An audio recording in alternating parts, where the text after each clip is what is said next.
வணக்கம் வள்ளல் மீடியா நேயர்களே. இஸ்ரேல் காசா பிரச்சனை போயிட்டே இருந்துச்சு. அதன் தொடர்ச்சியா இல்ல நீட்சியா அப்படின்னு சொல்லலாம். இப்போ இஸ்ரேலுக்கும் ஈரானுக்கும் பாத்தீங்கன்னா மாத்தி தாக்குதல் நடத்துறாங்க. முதல்ல இந்த தாக்குதல் இப்போ நடந்த இந்த தாக்குதல் பாத்தீங்கன்னா இஸ்ரேல் தான் ஆரம்பிச்சாங்க. ஏன் ஆரம்பிச்சாங்க, அதற்கு பின்னாடி பாத்தீங்கன்னா என்ன அரசியல் இருக்கு அப்படிங்கிறது குறித்து பாரியார்கள் கிட்ட கேட்டு தெரிஞ்சுக்கலாம். வணக்கம். வணக்கம். ஸோ இப்போ நம்ம பேசிட்டு இருக்க இந்த டைம்ல கூட நல்லா எஸ்கலேட் ஆகிட்டே தான் இருக்குது. என்ன நடக்குது, ஏன்னா அமைதி பேச்சுவார்த்தை நடத்துறாங்க. அப்புறம் இவங்க இஸ்ரேல் டக்குன்னு அந்த அமைதி பேச்சுவார்த்தையோட 60வது நாள்ல முடிவுல தாக்குதல் நடத்துறாங்க. ஸோ ஏற்கனவே ஏதோ பிளான் பண்ணி தான் பண்ணியிருக்காங்க. பின்னாடி இருக்கிற அரசியல் என்னன்னு சொல்லுங்க. அடிப்படை நம்ம எப்படி புரிச்சுக்கணும்னா, இஸ்ரேல் தரப்பு என்ன சொல்லி நேத்தன்யாகு என்ன அறிவிச்சிருக்காருன்னா, இந்த தாக்குதலுக்கு அடிப்படை காரணம் ஈரான் நியூக்ளியர் வெப்பன்ஸை கண்டுபிடிக்க போறாங்க. நிறைய பேர் என்ன சொல்லுவாங்கன்னா, ஈரான் நியூக்ளியர் கண்ட்ரின்னு நினைச்சுக்குவோம். பட் ஆனா ஆக்சுவலா ஈரான்கிட்ட இன்னும் நியூக்ளியர் வெப்பன்ஸ் இல்ல. பட் ஆனா ஒரு நியூக்ளியர் வெப்பன் இருக்க கண்ட்ரி அளவுக்கான இராணுவ கட்டமைப்பு ஈரான்கிட்ட இருக்கு. ஆமா, நிறைய சாங்ஷன்ஸ் அவங்களுக்கு அளவுக்கு அதிகமா இருந்தது. அது இல்லாம நீங்க ரிசர்ச் இதெல்லாம் அவங்க பண்றதுக்கு ஆட்கள் வேலைக்கு எடுக்கும்போது, அங்க படிக்கும்போது அந்த ஸ்டூடெண்ட்ஸை பிரைப் பண்ணி கூப்பிட்டுக்கிறது, இல்ல அந்த ஸ்டூடெண்ட்ஸை படிச்சு முடிச்சுட்டு அந்த ரிசர்ச் விங்குள்ள போறதுக்கு முன்னாடியே போட்டு தள்ளுறது. அது இல்லாம ஈரானியன் ஸ்டூடெண்ட்ஸ் இந்த நியூக்ளியர் பேஸ்டு சயின்ஸை படிக்கிறதுக்கு வெளிநாடுகள்ல ப்ராக்சியில படிப்பாங்கல்ல, அந்த மாதிரி படிச்ச ஸ்டூடெண்ட்ஸை கொள்றதுங்கிற மாதிரி ஈரான் தரப்புல நியூக்ளியர் வெப்பன்ஸை அடைஞ்சிடக்கூடாதுங்கிறதுக்கு என்னென்ன வழிகள்லாம் பண்ணுமோ அது அத்தனையும் இஸ்ரேல் தொடர்ச்சியா பண்ணிட்டு இருந்துச்சு. இதுக்கு அமெரிக்காவும் துணைதான். கிட்டத்தட்ட 45 வருடங்கள் அமெரிக்கா ஈரான் மீது பொருளாதார தடை விதிச்சிருக்கு. இது உலகத்திலேயே அமெரிக்கா இவ்வளோ பெரிய பொருளாதார தடையை ஈரான் மேல விதிச்சது மித்த எந்த நாட்டுக்குமே நடக்கல. ஓகே, அவங்களோட டைரக்ட் எதிரின்னு சொல்ற நாடுகள் மாதிரி இல்லாம ஒரு கிட்டத்தட்ட 45 வருடமா அமெரிக்காவுடைய பொருளாதார தடையை தாங்கிட்டு இருக்கக்கூடிய நாடுதான் ஈரான். நீ என்ன பொருளாதார தடை விதிக்கிட்டு, பொருளாதாரமே உங்ககிட்டயா இருக்குது, கிளம்பு நீ அந்த பக்கங்கிற மாதிரி ஒரு நாட்டுடைய கட்டமைப்பை அவங்க உருவாக்கிக்கிட்டாங்க. இதோடைய விளைவுல என்னன்னா, எப்பவுமே ஒரு அதிகமா நோய் தாக்கப்படுற ஒரு உயிரினத்திற்கு தான் அந்த நோய் எதிர்ப்பு சக்தியை அதிகரிச்சுக்கக்கூடிய தன்மை இருக்கும். அளவுக்கு அதிகமா அந்த நோய் எதிர்ப்பு சக்தியிலேயே அது வளர்ந்து திரைவாகும். அந்த அடிப்படையில ஈரான் தொடர்ச்சியாக அமெரிக்காவுடைய பொருளாதார தடைகள் காரணமாக, அமெரிக்க பொருளாதார தடை இருந்தாலும் எப்படி அந்த நாடு வளரணுங்கிற வழியில அது வளர்ந்து இன்னைக்கு அமெரிக்காவுடைய எந்தவித தயவு தாட்சணமே இல்லாம தனியா ஸ்டாண்ட் அலோனா நிக்கக்கூடிய ஒரு நாடாக ஈரான் மாறி இருக்கு. அதனாலதான் ஈரான் அமெரிக்காவுக்கு எல்லளவும் பயப்படாத ஒரு நாடாக இருக்கு. இது அமெரிக்காவுக்கும் பிரச்சனை. இதுல மிக முக்கியமா அமெரிக்காவுடைய செல்ல பிள்ளையாக இருக்கக்கூடிய, வெளிப்படையா சொன்னா அமெரிக்காவுடைய டீப் ஸ்டேட்டுடைய மூளையாக இருக்கக்கூடிய இஸ்ரேலுக்கும் பிரச்சனை. அமெரிக்காவோட பாஸ் அப்படின்னு சொல்லுவீங்கன்னு நினைச்சேன். இல்ல, டீப் ஸ்டேட்டுடைய மூளை. இப்ப என்னன்னா, நேத்தன்யாகு பொறுத்த வரைக்கும் என்ன சொல்றாருன்னா, ஈரான் அணு ஆயுதத்தை அடையிறதுக்கு நெருங்கிட்டாங்க. யுரேனியத்தை இது செறிவூற்றி அந்த ரிசர்ச்ல வெற்றி அடைவதற்கான வாய்ப்பு நோக்கி நகர்றாங்க. இது உலகத்துக்கே ஆபத்து. ஏன்னா நாங்களாம் மனுஷங்க, அவங்களாம் மிருகங்கள். மிருகங்கள்கிட்ட அணு ஆயுதம் இருந்துச்சுன்னா அவங்க அதை தவறா பயன்படுத்திடுவாங்க. நாங்க ரொம்ப நல்ல புனிதர்கள், நாங்களும் அணு ஆயுதம் இருந்துச்சுன்னா அதை வச்சு பூஜை பண்ணிக்கிட்டு வேண்டிக்கிட்டு இருப்போம். இல்ல பாரு, இப்போ எஸ்டாப்ளிஷ்டான ஒரு கண்ட்ரின்றப்போ அது ஒரு பீஸ் ட்ரீட்டி சைன் பண்ணுவாங்க, ஒரு பாக்டை மீற மாட்டாங்க. ஒரு பதட்டமான ஒரு கண்ட்ரின்றப்போ தீவிரவாதிகள் அதை அடைந்து அதை அவங்க கைப்பற்றிட்டாங்கன்னா ஒரு ரிஸ்க் இருக்கு. நான் என்ன கேட்கிறேன், பதட்டமான கண்ட்ரி அமைதியான கண்ட்ரின்னு யார் முடிவு எடுக்கிறது? ஏன் அமெரிக்கால கலவரம் வரலையா? அமெரிக்கால போர் நடக்கலையா? அமெரிக்கால ஸ்கூலுக்குள்ள எல்லாம் குழந்தைகள் எல்லாம் சுடலையா? இல்ல அமெரிக்கா மத்த நாட்டுல போயிட்டு வார் செய்யலையா? இல்ல இஸ்ரேல் உள்ளூர் மக்களை கொலை பண்ணலையா? இஸ்ரேல் வெளியூர்ல போயிட்டு அமைப்புகளுக்கு காசு கொடுக்கலையா? ஏன் அமெரிக்கா கொடுக்கலையா? இப்ப நீங்க எந்தெந்த குற்றத்தெல்லாம் ஈரான் மேல வைக்கிறீங்களோ அத்தனை குற்றத்தையும் முதல்ல செஞ்சது எவன்? நீங்க ஈரானை ப்ராக்சி வார் நடத்துறாங்கன்னா நீ நடத்தாத ப்ராக்சி வார் அவங்க நடத்திடுவாங்க. அமெரிக்கா ப்ராக்சி வார் நடத்தவே இல்லையா? நீ முதல்ல நீ ஒழுக்கமயிரா இருந்துட்டு நீ அடுத்தவனுக்கு புத்தி மயிறு பேசலாம். நீ ஒழுக்கமா இருந்தியா? இப்ப என்ன பிரச்சனைனா, இந்த ஒழுக்கம் கெட்ட நாடுகள் எல்லாம் மற்ற நாடுகளுக்கு பாடம் எடுக்கிறானுங்க, அமைதி பாடம், புனித பாடம்னு. இதுல என்ன சொல்லிருக்காரு பாத்தீங்கன்னா, ட்ரம்ப் இதே மாதிரிதான் நாங்க இந்தியா பாகிஸ்தான் பிரச்சனையும் நான் தீர்த்து வச்சேன் அப்படின்னு திருப்பி அந்த சொல்றேன் இல்லைங்க. இல்ல, ட்ரம்ப்புக்கு நான் வரேன் கடைசியா. நம்ம இதை முதல்ல ஃபர்ஸ்ட் பேசிடுவோம், அப்புறம் அமெரிக்காவோட இன்வால்வ்மெண்ட். இது என்னன்னா, நீங்க என்ன சொல்றீங்க, ஈரான் மேல வைக்கக்கூடிய குற்றச்சாட்டுகள் என்னன்னா ப்ராக்சி வாரை ஹேண்டில் பண்றாங்க. ப்ராக்சி வார்ல ஹமாஸுக்கு இந்த மாதிரியான இயக்கங்களுக்கு எல்லாம் அவங்க பேக் எண்ட்ல அவங்க சப்போர்ட் பண்றாங்க அப்படின்னா, நீ தாலிபானுக்கு பண்ணியா இல்லையா? ரஷ்யாவோட சொரிஞ்சுருக்கு நீ தாலிபானை வளர்த்துட்டியா இல்லையா? நீ அல்கொய்தாவே நீ காசு கொடுத்துருந்தியா இல்லையா? பாகிஸ்தானுக்கு அதாவது அமெரிக்கா இதே போல ப்ராக்சி வாரை செஞ்சது கிடையாதா? இஸ்ரேல் ப்ராக்சி வார் செஞ்சது கிடையாதா? அப்ப எல்லா தப்பையும் நீயும் பண்ணிருக்க. ஆனா நீ பண்ண தப்பு எல்லாத்தையும் அப்படியே வரலாறுல மறைச்சிட்டு உன் மீடியா லாபியை வச்சு மறைச்சிட்டு மற்ற நாடுகள் வந்து ப்ராக்ஸி வாருக்கு சப்போர்ட் பண்ணுதுன்னு சொல்லிட்டு என்னமோ அவங்கள வில்லன் மாதிரி கொண்டு போய் நிப்பாட்டுறதை வந்து நம்ம நடுநிலையா இருந்து பார்க்கறவர்கள் ஏற்றுக்கொள்ளக்கூடாது. ஆனா எழுத்து என்ன பிரச்சனைன்னு பாத்தீங்கன்னா, இன்னைக்கு இந்தியாவில் இருக்கக்கூடிய மீடியாவையும் கண்ட்ரோல் பண்றது யாருன்னா அமெரிக்கா தான். அமெரிக்காவுடைய அவங்களுடைய ஐடியாலஜி, இஸ்ரேலுடைய ஐடியாலஜி தான் இன்னைக்கு இந்தியாவுடைய மீடியாஸையும் கண்ட்ரோல் பண்ணுது. அதனால அவனுங்க என்ன அங்கே நியூஸ் சொல்றானுங்களோ அந்த நியூஸ் தான் இங்க வந்து மெயின் ஸ்ட்ரீம்ல வந்து ஸ்ப்ரெட் செய்யப்படும். அப்ப இங்க வந்து ஈரான் வந்து ஒரு அணு ஆயுதத்தை உற்பத்தி செய்து கொள்வது அது அவனுடைய தனிப்பட்ட நாட்டுடைய உரிமை. ஒரு நாடு தன்னுடைய பாதுகாப்புக்கு ஒரு அணு ஆயுதத்தை பரிசோதிக்கிறாங்க, அணு ஆயுதத்தை வந்து ரிசர்ச் பண்றாங்க அப்படின்னா அது அவங்களுடைய பிரச்சனை. அவங்க அணு ஆயுதத்துக்காக பரிசோதிக்கலாம், ரியாக்டர்ஸ்க்காக பரிசோதிக்கலாம், எதுக்காக அது. ஆனா அது அந்த நாட்டுடைய பிரச்சனை. நம்ம வந்து அணு ஆயுதத்துக்கு எதிரானவர்கள், அணு சார்ந்த நியூக்ளியர் ரியாக்டர்ஸ் கூட நம்ம எதிரானவர்கள். அது வந்து மனிதர் அது யார் வச்சிருந்தாலும் அது ஆபத்து தான், அது கண்டிப்பா ரிஸ்க் ஃபேக்டர் அதுல அதிகம் தான், அதுல எனக்கு மாற்று கருத்து. ஆனா நான் வச்சுக்குவேன் நீ வச்சுக்க கூடாதுன்னு சொல்ற ஒரு கருத்து இருக்கு பாத்தீங்கன்னா, இத மாதிரி ஒரு ஏகாதிபத்திய கருத்து உலகத்திலே எங்கேயும் கிடையாது. அது யாரு சொல்றான்னா, அந்த அணு ஆயுதத்தை முதல்ல பயன்படுத்தி அயோக்கிய பயல்களே சொல்லிட்டு இருக்கானுங்க. ஏண்டா நீ வந்து அணு ஆயுதத்தை கண்டுபிடிச்சோன்னு நீ என்ன பண்ண? நீ தான் உலகத்திலே இப்ப வரைக்கும் அணு ஆயுதத்தை போட்டவன் யாரு? நீ தான், வேற எவனும் போடல. மற்ற நாடுகள்கிட்ட அணு ஆயுதம் இருந்தாலும் அவன் எவனுமே அதை பயன்படுத்தல. ஆனா நீ தான் கண்டுபிடிச்சா உடனே கொண்டு போய் போட்டு விட்ட. மித்தவங்க எல்லாம் பரிசோதிக்கிறாங்க, அவங்க வந்து கடல்ல தூக்கி போடுவாங்க, அதுக்கப்புறம் வந்துட்டு அவங்க நாட்டிலே ஏதாவது பாலைவனங்கள் இருந்தா அங்க தூக்கி போட்டு அது ஓகே இது வெடிக்குது, அப்ப நம்ம கிட்ட அணு ஆயுதம் இருக்குன்னு உலகத்துக்கு அறிவிச்சிருவாங்க. மற்றபடி மற்ற நாடுகள் எதுவுமே அடுத்த நாடுகள் மீது அணு ஆயுதத்தை போடல. அந்த ஒரு பாவகர செயலை செஞ்சவனே அமெரிக்கா தான். அதுக்கு நீ ஏதாவது வருத்தப்படுறானுங்களா அவனுங்க? ஆனா அடுத்தவன்கிட்ட அணு ஆயுதம் இருக்கக்கூடாது. ஏன்னா எங்களை மாதிரி அவன் மூலமலங்கி போட்டானா என்ன பண்றது? நீ மூலமலங்கி போடலாம், ஆனா அடுத்தவன் மூலமலங்கி போடக்கூடாது. அப்ப நோக்கம் என்னன்னா, இவங்க அணு ஆயுதத்தை வச்சு உலக நாடுகளை மிரட்டணும். ஆனா உலக நாடுகள் எல்லாத்துக்கிட்டையும் அணு ஆயுதம் வந்துச்சுன்னா இவங்களால மிரட்ட முடியாது. இவ்வளவுதான் விஷயங்க. அப்ப ஈரான்கிட்ட வந்து அணு ஆயுதம் வந்துருச்சுன்னா அது மிரட்ட முடியுமா? இப்ப இன்னொன்னு சொல்லணும், பாகிஸ்தான் மேல பெரிய அளவுக்கு உலக நாடுகள் பெரிய அளவு சாங்ஷன்கள், பெரிய அளவுக்கு பிரச்சனைகளை உருவாக்குறதுக்கு காரணம், ரெண்டாவது அமெரிக்கா வந்து பாகிஸ்தானோட அப்படி நட்பு கொஞ்சல் பாடுறதுக்கு காரணமே என்னன்னா, பாகிஸ்தான் அவசரமா அணு ஆயுதத்தை கண்டுபிடிச்சு வச்சுட்டானுங்க. புரியுதுங்களா? ஏன்னா இந்தியாவோட போட்டி போட்டு அவனுங்களுக்கு வந்து அந்த அணு ஆயுதம் கட்டாயம் தேவை, ஓரளவுக்கு டக்குன்னு அவங்க அணு ஆயுதத்தை வந்து கண்டுபிடிச்சு வச்சுக்கிட்டானுங்க. இப்ப அணு ஆயுதத்தை அவங்க கண்டுபிடிச்சு வச்சனால உலகத்திலேயே ஒன்லி ஒன் இஸ்லாமிய நாடு கிட்ட அணு ஆயுதம் இருக்குன்னா அது பாகிஸ்தான் தான். சோ பாகிஸ்தான் தான் இஸ்லாமிய நாடுகள்ல அணு ஆயுதம் கொண்ட ஒரு பவரா இருக்கு.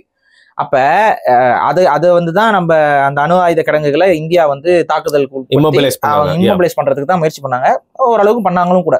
அதுக்குள்ள போய் டக்குன்னு அமெரிக்கா உள்ள இழுத்து விட்டு பாகிஸ்தான்காரங்க வந்து ஏன்னா அந்த நியூக்ளியர் வெப்பன் அவங்க கிட்ட இருக்கிற வரைக்கும் அவங்களுக்கு சேஃப்.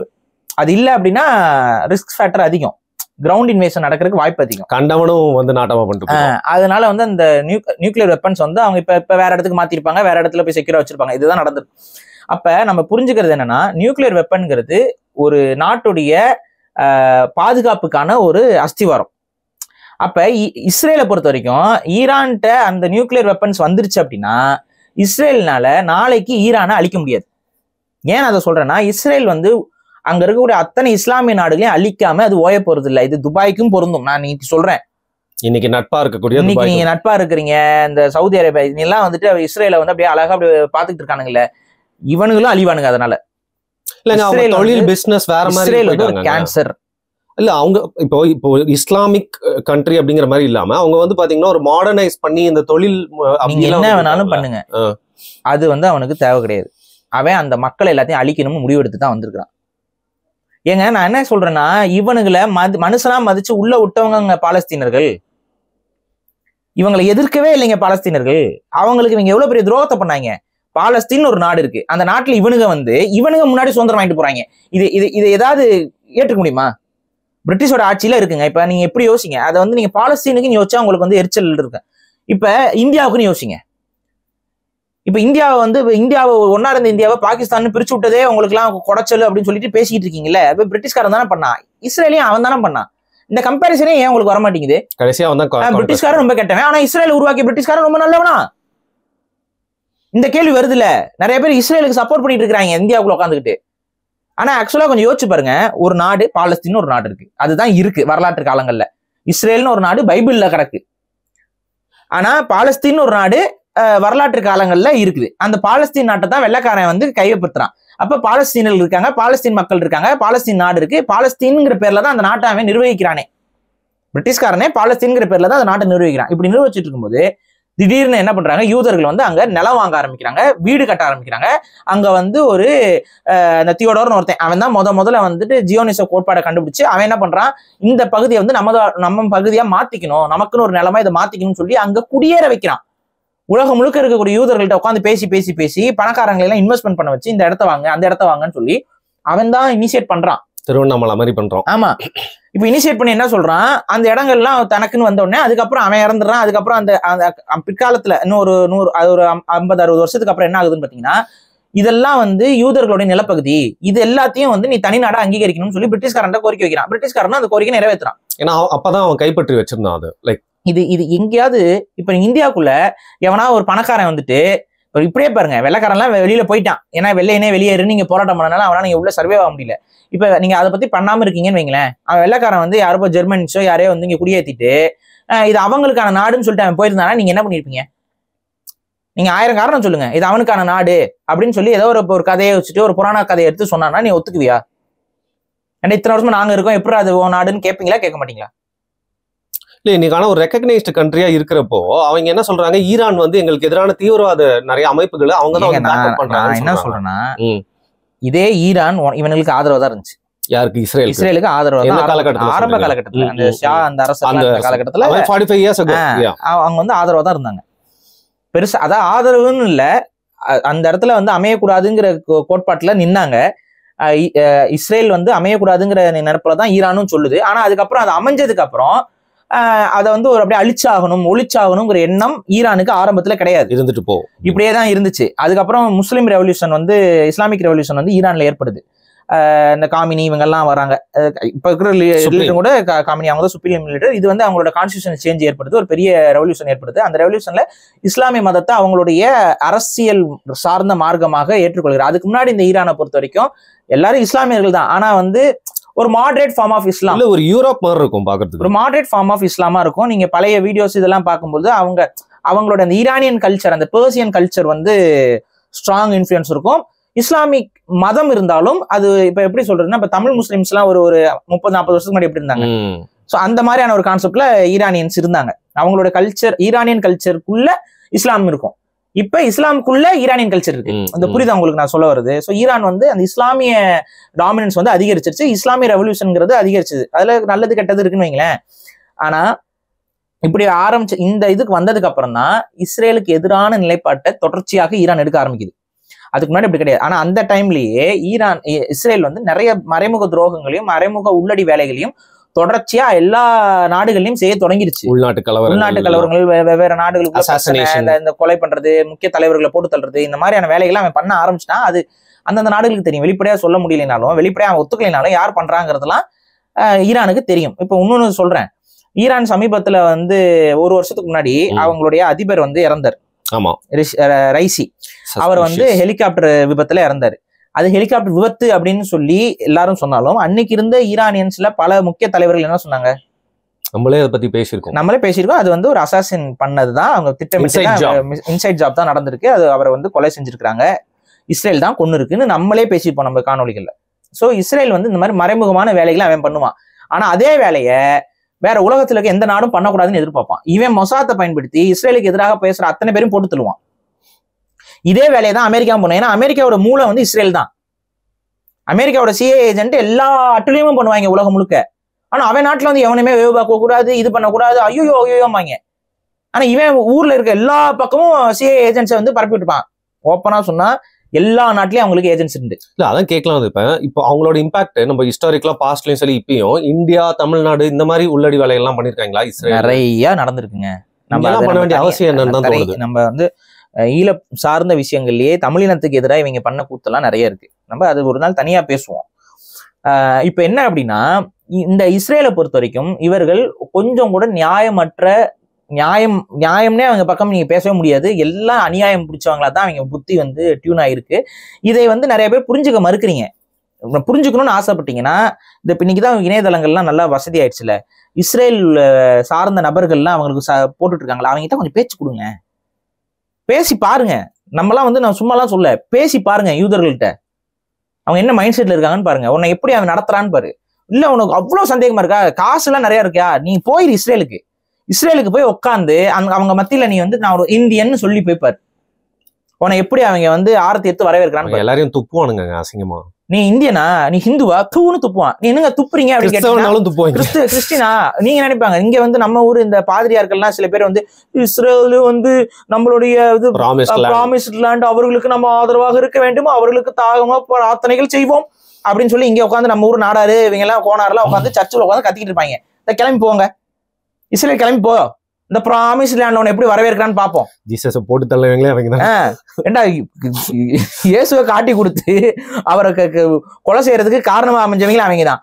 இப்ப நீங்க அந்த பக்கம் போயிட்டு அவனுக்கு ஆதரவு நிக்கிற, சரி ஓகே, இப்ப நீ அங்க போய் பாரு, ஒரு கிறிஸ்டின்னு சொல்லிட்டே போய் பாரு, தூணு துப்பிட்டு போங்க. அவங்க பெரிய ஆளுகள் துப்பினாலும் பரவாயில்ல, சின்ன குழந்தைலாம் துப்பிட்டு போங்க. நீ ஏதோ குழந்தை எப்ப கொஞ்சலான்னு போவ, தூணு துப்பிட்டு போவோம் மூஞ்சி. அதுதான் இஸ்ரேல். இஸ்ரேலை பொறுத்த வரைக்கும் நீ நான்லாம் கோயம்னா அவன் கால்நடைன்னு பொருள். யூதர் அல்லாதவர்களை கோயம்ஸ் தான் அவங்க அட்ரஸ் பண்ணுவாங்க பொலிட்டிக்கல் ஸ்பீச்ல. கோயம்ஸ் தாங்க சொல்லுவாங்க அடுத்தவங்கள. அப்ப அவங்கலாம் வந்து என்னன்னா கால்நடைகள் எப்படி அவங்க பயன்படுத்திக்குவாங்களோ அது மாதிரி நம்மளையும் பயன்படுத்திக்குவானுங்க. பழி கொடுக்கறது, உலகம் முழுக்க அழிச்சு விடுறது எல்லாமே பண்ணுவானுங்க. அப்ப இந்த அளவுக்கு மோசமான உளவியல் கொண்டவர்கள் தான் இன்னைக்குமே பாருங்க. பாலஸ்தீனத்துல காசால குழந்தைகளை கொல்றத அப்படிதான் கொல்லுவோம், அந்த குழந்தைங்க நாளைக்கு வளர்ந்து தீவிரவாதிகளா மாறும், அதனால இப்பவே கொண்டுருவோம்னு சொல்லி அந்த இஸ்ரேல் நாட்டை சார்ந்த பெண்கள் கொண்டு பேசுறாங்களா இல்லையா? இன்னொன்னு நிறைய பேர் நினைக்கிறீங்க இஸ்ரேல் வந்து ரொம்ப பாதுகாப்பான நாடுன்னு. அப்பெல்லாம் கிடையவே கிடையாது. இஸ்ரேல்ல நீங்க பாத்துட்டீங்கன்னா யூதர்கள் கையில துப்பாக்கியோட சுத்திக்கிட்டு இருப்பாங்க. பாத்துருக்கீங்களா? எல்லா வீட்டுக்குள்ளயும் பங்கர் இருக்கும், கையில துப்பாக்கியோட சுத்த. கேட்டா அவன் பாதுகாப்புங்கிறான். யோசிச்சு பாருங்க, இந்த துப்பாக்கி வச்சுட்டு நீ வந்து பாலஸ்தீன மக்களை சுட்டது கிடையாதா? நிறைய பேர் கொண்டிருக்காங்க அந்த மாதிரி அசால்ட்டா கொண்டிருக்காங்க. அப்போ நீங்க இப்ப பாலஸ்தீன மக்கள் சொல்லுவாங்கல்ல, எங்களுடைய பூர்வீக வீட்டுல வந்து இவனுக்கு பூந்துக்கிட்டானுங்கன்ட்டு. அது எப்படி நடந்துச்சு? நம்ம அலோவ் பண்ணுவாமாங்க? இப்ப நம்ம வீடு, நம்ம தாத்தா பாட்டி காலத்துல கட்டின வீடு, நீ வெளியில போ, நாங்க இங்கதான் தங்க போறோம்னு சொல்லிட்டு எவனோ ஒருத்தர் 4 பேர் வந்து துப்பாக்கியோட வந்து மிரட்டா உங்களுக்கு எப்படி இருக்கும்? சண்டை தான் போடுவோம், திருப்பியும் சண்டை போடுவீங்க. சண்டை போட சுட்டுருவான். என்ன பண்ணுவீங்க? வேற வழியில பொத்திட்டு அப்படி போனா எவ்வளவு ஒரு வழியா இருக்கும். அது நமக்கு நடந்திருக்கா? கேட்டா பைபிள் எழுதி இருக்குது பாரு, இது யூதருக்கு சொந்தம் பாரு அப்படின்னு சொல்லிட்டு அவன் உள்ள வந்துட்டாங்க. உள்ள வந்து அவங்க எவனோ கட்டின வீட்டுக்குள்ள பூந்துட்டானுங்க அவங்க. இதெல்லாம் உட்காந்து நம்ம வந்து இந்த உலகம் கண்மூடி கடந்து போச்சு பாத்தீங்களா? அதோடைய விளைவு தான் இன்னைக்கு இந்த உலகம் இஸ்ரேலால் அழிய போகுது. நான் இன்னைக்கு சொல்றேன், இந்த உலகம் அழிவுக்கு காரணமாக அமைய போறது இஸ்ரேல். அவங்க யாருமே அவங்களும் ஒரு நட்பா பாதுகாக்க மாட்டாங்களா? எல்லாரும் நீங்க பாருங்க, இஸ்ரேல் வந்து யாரையுமே நட்பாக பயன்படுத்தாது. நான் என்ன கேட்கிறேன், ஈரான் உனக்கு ஆதரவு தானே இருந்தான், ஆரம்பத்துல உனக்கு நட்பா தானே இருந்தான், ஏன் பகச்சுக்கிட்ட? ஏன் அவனுக்கு உள்ளடி வேலை பண்ண? இப்பவும் என்ன சொல்றான், அவனை வந்து ரெஜிம் சேஞ்ச் நடக்குங்கிறான். நீ எப்படி சொல்ற? அப்ப அவனுடைய பிளான் என்னன்னு புரியுதா? ஸ்கிரிப்ட் ஏதோ எழுதியிருக்கான். ரெஜிம் சேஞ்ச் வந்து ஈரான்ல நடக்கும் அப்படின்னு பதிலுக்கு சொல்லிட்டு இருக்கானுங்க. நேத்தன்யாவும் சொல்றாப்ல. இப்ப ஒரு எனக்கு தெரிஞ்ச ஒரு 2 மணி நேரமோ 3 மணி நேரத்துக்கு முன்னாடியே ஒரு இதுல பிரஸ் மீட்ல சொல்றாரு, ஈரான்ல வந்து போர்லாம் நிப்பாட்டிடுவாங்க. எப்படின்னா அங்க உள்ள ரெஜிம் சேஞ்ச் நடக்கும். ரெஜிம் சேஞ்ச் எப்படி நடக்கும்? இவங்க யாரா போடுத்துருவாங்க. ஐ மீன் லைக் அதுதான் உள்ளடி வேலையை பண்றத பத்தியே பேசிக்கிட்டு இருக்காங்க. அதுக்கப்புறம் ட்ரோன் தாக்குதலா இருக்கட்டும். ஃபர்ஸ்ட் நீ எப்படி தாக்கலாம் ஒரு நாட்டை? அவன் நாட்டுல ரிசர்ச் பண்றான், உனக்கு என்ன வலிக்குது? இந்த ஃபர்ஸ்ட் ஸ்ட்ரைக் பத்தி பேசுறீங்க. நீ தானே தாக்குன. இப்ப நீ வந்து நீ என்ன சொன்ன, ஹமாஸ் வந்து எங்களை முதல்ல தாக்கிருச்சு, இப்ப போர் நடந்து பிரச்சனை முடிஞ்சு அமைதி பேச்சுவார்த்தை நடந்துட்டு இருந்துச்சு. அமைதி பேச்சுவார்த்தை யார் மீறி இருந்து? இப்ப ஃபர்ஸ்ட் இஸ்ரேல் தான். ஆக்சுவலா அமெரிக்கா வந்து பஞ்சாயத்து பண்ணிட்டு இருக்கக்கூடிய அமைதி பேச்சுவார்த்தையை மீறவன் இஸ்ரேல். அமெரிக்காவுக்கு யார் மேல கோவம் வரணும்? இஸ்ரேல் மேல. ஆனா அமெரிக்கா யாருக்கு எதிராக கருத்து சொல்லிட்டு இருக்கு? இஸ்ரேல செல்லம் கொஞ்சிட்டு ஈரான். புரியுதா அமெரிக்காவோட நடுநிலைமை எந்த அளவுக்கு இருக்குதுன்னு? இஸ்ரேல் விஷயத்துல எப்பவுமே அமெரிக்கா எவ்வளவு எச்சத்தனமான பிஹேவியர் பாருங்க. இதுல வேற வந்துட்டு இப்ப ஒரு அறிவிப்பு வேற கொடுத்திருக்காரு நேத்தன்யாகு. வந்து ஈரான் வந்து அமெரிக்கன் பிரசிடென்ட்டை வந்து 2 முறை கொலை பண்றதுக்கு முயற்சி பண்ணாங்க. சரி, ஈரான் வந்து 2 முறை கொலை பண்றதுக்கு முயற்சி பண்ணுச்சு. இப்ப ட்ரம்ப் பிரசிடென்டல் எலெக்ஷனுக்கு வரும்போது ஒரு கொலை முயற்சி நடந்துச்சு. அது யார் பண்ணது? அவங்களே பண்ணிட்டாங்க. அது யார் பண்ணதுன்னு சொல்லுவ? அப்ப அப்படி போய் ஒரு ஆய்வு பண்ணுவோமே, அதை செய்தது யார்? யாரோட அது கனெக்ட் ஆச்சு? அந்த ஒருத்தன் கனெக்ட் ஆனா அவன் ஒரு கம்பெனில வேலை பார்த்தா அந்த கம்பெனி யாரோட கம்பெனி? அந்த கம்பெனியோட ஓனர் யாரு? அவரோட ரிலீஜன் என்ன? சோ பேசுவா, பேக்ரவுண்ட் என்ன? எல்லாம் யூத பயலுக. ட்ரம்ப்பை கொலை பண்றதுக்கு உள்ளடி வேலை பார்த்தவன் முழுக்க யூத பயலுக. எதுக்கு ட்ரம்ப்பை போட்டு தள்ளணும்? ஏன்னா உன் பேச்சை கேட்க மாட்டானோங்கிற ஒரு சந்தேகம். அதனாலதான் ட்ரம்ப் வந்து இப்ப குள்ளா மாட்டிட்டு சுத்துறாரு. புரியுதா? யாரா இருந்தாலும் சப்மிசிவா போய் தான் ஆகணும் எங்களுக்கு. ஏன்னா குல்லான்னு சொன்னோன்னே நம்ம ஊருக்காரங்களுக்கு குல்லானா முஸ்லீம் நினைச்சு போயிடல. குல்லா இவங்களுக்கும் குல்லாதான், யூதர்களும் குல்லா தான் போட்டிருப்பாங்க. அந்த குல்லா மாட்டிட்டு போயிட்டு எதுக்கு வந்து ட்ரம்ப் வந்து இது பண்ணிட்டு இருக்காரு, ஏன்னா உங்களுக்கு நான் சப்போர்ட்டா தான் இருக்கேன், எனக்கு ஒண்ணுக்கு இன்னும் போட்டுறாதீங்கன்னு ட்ரம்ப்புக்கு ஒரு பயம். ஏன்னா இவங்களை பத்தி அவன் அந்த ஆளுக்கு தெரியும், இவங்களுக்கு எதிராக நம்ம போனோம்னா எப்படியாவது நம்ம சோழியை முடிச்சுட்டுருவாங்கன்னு சொல்லி அது தெரிஞ்சனாலதான் ட்ரம்ப் வந்து அளவுக்கு அதிகமான சப்போர்ட் வந்து கொடுத்துக்கிட்டே இருக்காப்ல. ஒரு இவங்க சப்போர்ட் பண்றத விட இவர் ஒரு பட்டி மேல போய் சப்போர்ட் பண்ற காரணம் என்னன்னா தன்னுடைய இருப்பு பயம். பிளஸ் நம்மள வேற ஜெர்மன் ஒரிஜின் சொல்லி வேற மாதிரி கதையை திருப்பி விட்டுற போறாங்க, நம்மள போட்டு தள்ளிடுவாங்கன்னு பயம் வந்துச்சு ட்ரம்ப்புக்கு. அதனாலதான் யூதர்களுக்கு அநியாய சப்போர்ட். இன்ஃபேக்ட் ட்ரம்ப் வந்து டீப் ஸ்டேட்டுக்கு எதிராக நான் இருக்கேன் அதை இருக்கேன்னு வெளிப்படையா சொல்லிக்கிட்டாலும் ஏன் யூதர்களுக்கு இந்த அளவுக்கு முட்டு கொடுக்கணும், டீப் ஸ்டேட்டுக்கு ஆதரவா இருக்கக்கூடிய அவர்களுக்கு ஏன் உங்களுக்கு முட்டு கொடுக்கணும்? இல்லைன்னா டீப் ஸ்டேட்னா நிறைய பேருக்கு என்னன்னு புரிய மாட்டேங்குது நம்ம ஆடியன்ஸ் புதுசா இருந்தவங்களுக்கு. டீப் ஸ்டேட்னா வேற எதுவும் கிடையாது, இந்த உலகத்தை இயக்குற ஒரு மறைமுக கூட்டமைப்பு. அந்த கூட்டமைப்புக்கு நீங்க டீப் ஸ்டேட்னு பேர் வைக்கலாம், இலுமினாட்டின்னு பேர் வைக்கலாம், சீக்ரெட் சொசைட்டின்னு பேர் வைக்கலாம், இல்ல வந்து இந்த பில்பர்ட்ஸ் குரூப் அந்த குரூப் இந்த குரூப்னு பேர் வைக்கலாம். ஏன்னா அவங்க பேரை மாத்திக்கிட்டே இருப்பாங்க. ஆனா இப்ப வந்து அந்த இலுமினாட்டி நம்ம எல்லாம் முன்னாடி பேசிட்டு இருப்போம், அந்த டெர்மினாலஜியை வந்து நம்ம யங்ஸ்டர்ஸ் மத்தியில குழப்பி விடுறவங்களுக்காக குழப்பி விட்டாங்க, ஹியூமர் மாதிரி மாத்திட்டாங்க. இப்ப அதனால வேற வழி இல்லாம இப்ப எல்லாரும் டீப் ஸ்டேட்டுங்கிற அந்த வார்த்தையை பயன்படுத்த வேண்டியதா போச்சு. இதுதான் உண்மை. ஆனா எல்லாமே ரெப்ரசென்ட் ஒரே குரூப் தான். அந்த குரூப் இலுமினாட்டின்னு சொல்ற அதே குரூப் தான் டீப் ஸ்டேட்னு சொல்ற அதே குரூப். சோ இந்த டீப் ஸ்டேட் இலுமினாட்டிலாம் வேற வேறலாம் கிடையாது, எல்லாம் ஒண்ணுதான். பேர் வந்து நம்ம அண்டர்ஸ்டாண்டிங்காக இலுமினாட்டிங்கிற பேர்ல பேசப்பட்டு இருந்ததா இவன் வந்து குழந்தைகள் மத்தியில எல்லாம் ஏதோ வந்து ஒரு ஸ்பிரிச்சுவலிஸ்டிக் ஒரு ஏலியன் அந்த மாதிரி எல்லாம் கொண்டு போய் குழப்பி விட்டனால இப்ப வேற வழி இல்லாம திரும்ப வந்து டீப் ஸ்டேட்டுங்கிற அந்த வார்த்தையை புதிய வார்த்தை இன்னும் கொஞ்ச நாள் பாருங்க இந்த டீப் ஸ்டேட்டுக்கு அவன் வேற கதையை கட்டி வேற மாதிரி குழப்பி விட்டு ஃபேக்ட் செக்கிங் யூனிட்ஸ் எல்லாம் வந்து டீப் ஸ்டேட்னு ஒண்ணு கிடையவே கிடையாது, அது ஒரு கற்பனை அப்படின்னு சொல்லி பேசுவாங்க. ஹை மிஸ்டர் அப்படின்னு சொல்லிட்டு ஒருத்தர் வீடியோ போடுவாரு, டீப் ஸ்டேட்னு நம்பாதீங்க அதெல்லாம் உண்மை கிடையாதுன்னு ஒரு குரூப் பேசுவோம். இதெல்லாம் பேசி முடிச்சு கடைசியில மக்களை குழப்பிட்டு போயிடுவான். அதுக்கப்புறம் வேற ஒரு பேர்ல அதை சொல்ல வேண்டியதா இருக்கும். ஆனா மக்களுக்கு தெளிவாக தெரியும், ஒரு சில கார்பரேட் கம்பெனிஸோட முதலாளிகள்ல தொடங்கி அந்த கார்பரேட் கம்பெனிஸோட டெசிஷன் மேக்கிங் இது எல்லாமே இந்த டீப் ஸ்டேட்டுங்கிற ஒரு மூளைக்குள்ள ஒரு திங்க் டேங்க் குரூப்புக்குள்ள தான் வருது. இந்த திங்க் டேங்க் குரூப் ஒரு பிளான் வச்சிருக்கான் உலகத்துக்கு, இவ்வளவு பாப்புலேஷன் தான் இருக்கணும், இந்த நாடுகள் தான் இருக்கணும், இந்த நாடுகள்கிட்ட பவர் இருக்கணும், இந்த நாடுகள்கிட்ட இருக்க கூட ஜியோ பாலிட்டிகல் சிச்சுவேஷன் எப்படி இருக்கணும் எல்லாத்தையுமே முடிவு பண்றது அந்த ஒரு அழிவு எல்லாத்தையுமே ஷெட்யூல் பண்ணி வச்சிருக்கான். அந்த ஷெட்யூல் தகுந்த மாதிரி கொண்டு போவான். சில நாடுகள் அதுக்கு எதிராக போகும், இதுதான் நடக்கும். சில நாடுகள் அதை அக்செப்ட் பண்ணிட்டு நடக்கும். இவ்வளவுதான் விஷயம் வைங்களேன். இதுதான் டீப் ஸ்டேட். டீப் ஸ்டேட் என்பது உலகத்தை ஆளக்கூடிய ஒரு சில மக்களுடைய ஒரு குழு அப்படிங்கிற மாதிரி புரிஞ்சுக்கோ, மறைமுக குழு, ரகசிய குழு. இவங்க தான் இன்னைக்கு அமெரிக்கா ரூல் பண்றாங்க. இவங்க எல்லாமே யாருன்னா யூதர்கள், புரியுதுங்களா? ஜியோனிஸ் ஐடியாலஜி கொண்டவங்க. இந்த ஜியோனிஸ் ஐடியாலஜிங்கிறது என்ன அப்படின்னா யூதர்களை தவிர்த்து உலகத்தில் வாழக்கூடிய அத்தனை மனிதர்களும் வாழ வக்கற்றவர்கள். இதான் ஜியோனிச கோட்பாடு. அப்ப யூதர் அல்லாத அத்தனை பேரையுமே அவன் அழிப்பான், அதுக்கு வெவ்வேறு காரணங்களை வைப்பான். அவங்களுக்கு வேலை செய்யறது கூட ஆள் இருக்காதுங்க. அப்போ அவனுக்கு அது எப்ப தேவைப்படும்? அதுக்கு தான் ஏஐ எல்லாம் கண்டுபிடிச்சிட்டு இருக்கான் மெனக்கெட்டு. எதுக்கு அந்த ஏஐ அவனுக்கு வேலை செய்யும்? மிஷின் எதுக்கு? ரோபோட்ஸ் எதுக்கு? அவனுக்கு அது வந்து முழுமை அடையும் பொழுது நம்ம யாருமே அவனுக்கு தேவை கிடையாது. அப்ப அந்த உலகம் யூதர்களுக்கு சொந்தம்னு சொல்லிட்டு அவன் அதை பயன்படுத்தி அந்த டெக்னாலஜியை பயன்படுத்தி நம்மள போட்டு தள்ள ஆரம்பிப்பான். இப்ப அதனாலதான் அமெரிக்கா இஸ்ரேல்லாம் வந்து சீனா கிட்ட அந்த டெக்னாலஜி போறதை கருத்து ஏத்துக்க முடியல அவங்களால. சீனா இவங்களை விட வேகமா ஏஐ டெக்னாலஜியா பண்ணும்போது இவங்களால ஏன் தாங்கிக்க முடியல? சரி குளோபலா ஏஐ எல்லாத்துக்கும் யூஸ் ஆகுதுன்னு விட்டு போலாம்ல. அவங்களுக்கு நோக்கம் என்னன்னா அவங்களோட அஜெண்டா மிஸ் ஆயிரும், அவங்கிட்ட அதிகாரம் போயிடும், அது அவங்கிட்ட ரொபாட்டிக்ஸ் வந்துடும், அவங்கிட்ட எல்லாமே போயிடும். அன்ஆர்ம்டு அன்மேன்டு வெப்பன் சிஸ்டம்லாம் அவங்கிட்ட போயிடுச்சுன்னா இவங்கனால அதை கண்ட்ரோல் பண்ண முடியாது. அப்ப இவங்க பிளான் கொலாப்ஸ் ஆயிருங்கிறதா அவங்க அதுக்கு தான் பயப்படுறாங்க. இந்தியாவையும் அவங்க கண்ட்ரோல் செய்து கொண்டுதான் இருக்கிறாங்க. இந்த விமானம் இந்த ஹெலிகாப்டர் பறக்கிறது இதெல்லாம் அவன் பாருங்க அழகா அவன் பிளான் பண்ணி என்ன பண்ணணும் என்ன செய்யணும் எல்லாம் பண்ணிட்டு தான் இருப்பான். நம்ம வந்து அப்படியே சால்ட் அடிச்சுட்டு உட்காந்துருந்தோம்னா நமக்கு ஆபத்து தான். இதை முதல்ல புரிஞ்சுக்கணும் மக்கள். சில விஷயங்கள் நமக்கு நடக்கும்போது அப்படியே பார்த்தா யதார்த்தமா தெரியும், ஆனா அவன் பிளான் பண்ணி சில விஷயங்கள் பண்ணிக்கிட்டு தான் கிடக்குறான். அதை அவன் சில சமிக்கைகள் மூலமாக சில ரகசிய குறியீடுகள் மூலமாக வெளிப்படுத்திக்குவான். ஸோ இதெல்லாம் புரிஞ்சுக்கோங்க, நம்மை சுற்றி பெரும் ஆபத்து இருக்கிறது. சரி, சில விஷயங்களை வந்து நடக்கிறதுக்கு முன்கூட்டியே நம்ம சொல்லணும். ஆனா சொல்லும்போது நமக்கு பெரிய அளவுக்கு எதிர்ப்பு வந்துரும் அப்படிங்கறதுனால நம்ம சில விஷயங்களை சொல்லாம கடந்து போற விஷயம் உண்டு. அது மாதிரி சொல்லும்போது அப்பாவி மக்கள் நிறைய பேர் பலியாக்கப்படுகிறார்கள். அதனால இன்னொரு விஷயத்த நான் தெளிவா சொல்றேன், அது கண்டிப்பாக நடக்கும். அதை நான் சொல்லிடுறேன். என்ன நடக்கும் அப்படின்னு பாத்தீங்கன்னா ஒரு அணு ஆயுத தாக்குதல் என்பது நடக்கும். இந்த சினாரியோ வச்சு சொல்றீங்களா? இந்த சினாரியோ மட்டும் இல்ல, இந்த அணு ஆயுத தாக்குதல் மூலமாகத்தான் திரும்ப உலகம் வந்து அமைதி நோக்கி நகரும். அது வரைக்கும் இந்த கேஸ் கண்டினியூ ஆகும். இந்த அணு ஆயுத தாக்குதலை போட்டு தான் இவங்க முடிக்க போறாங்க. யார் பக்கம் போடுவான்னு சொல்ல முடியாது, ஆனா இன்னொரு அணு ஆயுத தாக்குதல் என்பது நடக்கும். அப்புறம் அந்த அணு ஆயுதங்கள்லாம் அழிக்கப்படும், டிஸ்மேண்டில் பண்ணி அந்த ஒரு டெக்னாலஜி அதுக்கு தகுந்த மாதிரி வேற வேலைகள் செய்வாங்க, அது எதுவுமே அழிக்கப்படாது.